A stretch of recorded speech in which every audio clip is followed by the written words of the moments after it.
नमस्कार दोस्तों, स्वागत है हमारे YouTube चैनल पर।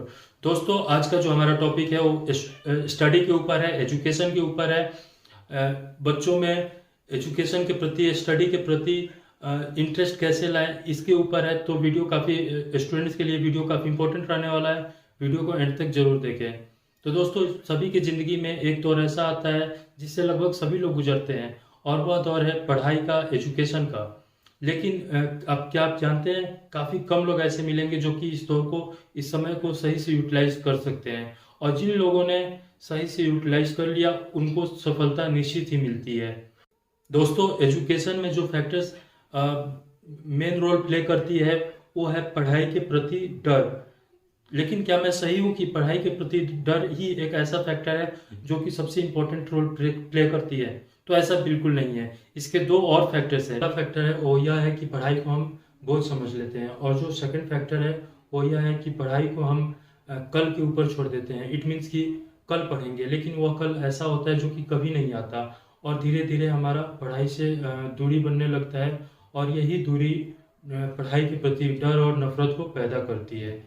दोस्तों, कहीं यह आप सोचते होंगे कि हमारा माइंड बाकी बच्चों से अलग है, हम कम समझ पाते हैं। तो ऐसा बिल्कुल नहीं है। भगवान ने यदि माइंड दिया है तो ऐसा बिल्कुल नहीं है कि हमारे बड़े भाई को या हमारे दोस्त को ज़्यादा माइंड दिया और हमारे छोटे भाई को कम दिया। तो ऐसा बिल्कुल नहीं है, सबको इक्वल माइंड दिया हुआ है।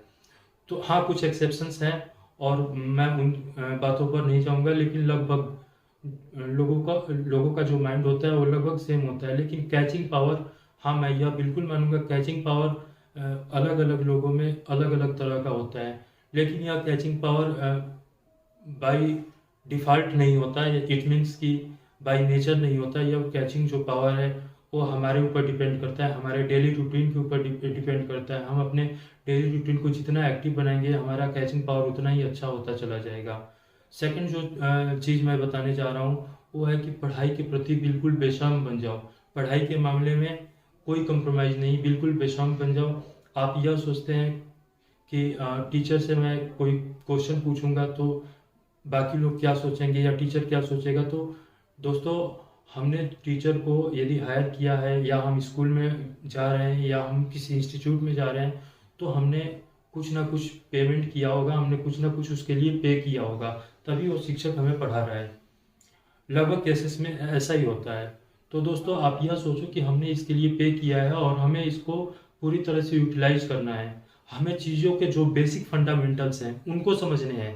हमें लॉजिक पर जाना है, ना कि हमें याद करने पर जाना है। जिस दिन आप यह चीज़ समझ लोगे कि हमें लॉजिक पर जाना है, उस दिन मैं दावे के साथ कह सकता हूँ कि आप सफल जरूर हो जाओगे।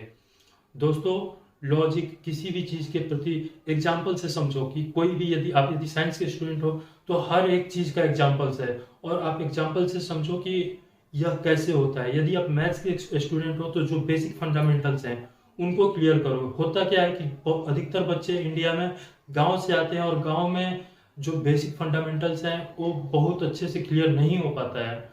और जब बच्चे बाहर शहरों में जाते हैं तो हिंदी मीडियम से इंग्लिश मीडियम में चले जाते हैं, या किसी एडवांस टीचर के पास चले जाते हैं, और वहाँ पे उनके अंदर धीरे धीरे पढ़ाई के प्रति नफरत पैदा होने लगता है। क्योंकि पेरेंट्स का प्रेशर होता है तो पढ़ना हमारे लिए मजबूरी हो जाती है। लेकिन आप जब भी बाहर निकलो तो फिर से दोबारा, या गांव में भी यदि आप पढ़ते हो तो आप एक एज के बाद दोबारा जो बेसिक चीज़ें हैं, जो आपको आपको सब कुछ पता है कि आपको क्या चीज़ समझ में आया है अभी तक, क्या नहीं आया है, तो आप उन बेसिक फंडामेंटल्स को क्लियर करो। जब जैसे ही मैं दावे के साथ कर सकता हूँ कि आप बिल्कुल सफल हो जाओगे, जैसे ही उन बेसिक्स फंडामेंटल्स को आप क्लियर कर लोगे। यदि आप कंपटीशन की तैयारी करते हैं तो जो कंपटीटर हैं, जो स्टूडेंट्स हैं, वो बिल्कुल अपने अंदर पॉजिटिविटी लाए। सबसे पहले तो पॉजिटिविटी किसी भी चीज़ को आसान कर देती है। तो पॉजिटिविटी लाए कि हम जरूर इसमें सफल होंगे। ऐसा बिल्कुल ना रखें माइंड में कि हम सफल नहीं होंगे, और उसी हिसाब से फिर पढ़े भी तो आप जरूर सफल होंगे। और मेरा मानना है कि सभी स्टूडेंट, कुछ स्टूडेंट्स लिटरेचर, कुछ स्टूडेंट्स का लिटरेचर अच्छा होता है, कुछ स्टूडेंट्स का साइंस साइड अच्छा होता है, कुछ का कॉमर्स अच्छा होता है। तो वो स्टूडेंट्स को खुद पता होता है कि मेरा क्या चीज़ अच्छा है और क्या खराब है। तो जो चीज़ खराब है उसमें दिखावे के लिए उस चीज़ को ना लें, जो हम समझ सकते हैं, हमारी जो कैपेसिटी है, हमारी जो कैचिंग पावर है, हमें उसी हिसाब से, हमारा जिस चीज़ पर इंटरेस्ट है, जिस सब्जेक्ट में इंटरेस्ट है, हमें उसी सब्जेक्ट को लेना चाहिए। तभी आप एक अच्छा और सफल इंसान बन सकते हैं। हाँ, मैं यह ज़रूर कहूँगा कि आप बाई प्रेशर भी यदि पढ़ते हैं तो आप, हो सकता है कि आप पास कर जाएं, आप ग्रेजुएट हो जाएं, लेकिन एक अच्छा पैकेज शायद ही मिल पाए। तो दोस्तों, सबसे बड़ा चीज़ है किसी भी चीज़ में, पढ़ाई में ही नहीं, यदि हम बिजनेस भी करते हैं तो सबसे बड़ा चीज़ है इंटरेस्ट। हमारा क्या इंटरेस्ट है वो हमें खुद समझना पड़ता है। और उस चीज़ में आप 1 दिन, 2 दिन, 6 दिन, 10 दिन, 6 महीने, 1 साल में जरूर धीरे धीरे, सफलता एक बार नहीं आ जाती, अचानक से किसी को नहीं मिलती, धीरे धीरे आती है। और यह कभी ना समझे कि मैं छोटे जगह से हूँ, सामने वाला बड़े जगह से है। मैं दावे के साथ कर सकता हूँ कि जो छोटे जगह से बच्चे हैं वो ज़्यादा सफल होते हैं, जो बड़े जगह से बच्चे हैं वो कम सफल होते हैं। तो दोस्तों, मेहनत करो, समय को समझो, समय अपने लिए समय निकालो। स्टूडेंट लाइफ में अपने लिए क्या समय है? तो स्टूडेंट्स लाइफ में जो अपने लिए समय है वो पढ़ाई का है। मैं यह नहीं करूँ कि पूरे दिन पढ़ो, 2 घंटे, सिर्फ 2 घंटे आप पढ़ाई को दो, आप निश्चित ही सफल हो जाओगे। दोस्तों, यदि आप चाहते हो कि मेरे पेरेंट्स खुश रहें, मेरे पेरेंट्स मेरे ऊपर गर्व करें, ऐसा सभी लोग चाहता है, तो उसके लिए आप अर्निंग के बारे में मत सोचो, आप पढ़ाई के बारे में सोचो ना।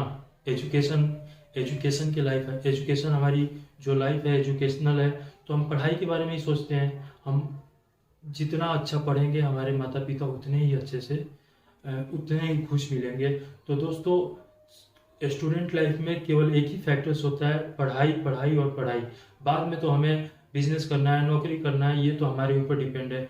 और जब आप पूरी तरह से तसल्ली से एक एक लॉजिक को क्लियर करके आप पढ़ोगे, हो सकता है कि क्लास में आप किसी क्वेश्चन का आंसर ठीक से ना दे पाओ, क्योंकि आपने लॉजिकली पढ़ा है, याद नहीं किया है, लेकिन एग्जाम में आपकी चीज़ों को कोई नहीं काट सकता।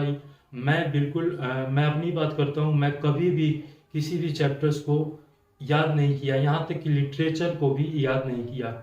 समझा, अपने अकॉर्डिंग मैंने आंसर दिए, और मेरा कोई 1% भी ऐसा कभी नहीं हुआ कि मेरा पॉइंट ना मिला हो। मेरा जो मार्क्स है वो जितना मैंने लिखा उतना मुझे मिला। तो दोस्तों, इसी के साथ वीडियो को एंड करते हैं, मिलते हैं नेक्स्ट वीडियो में। तब तक के लिए जय हिंद, जय भारत।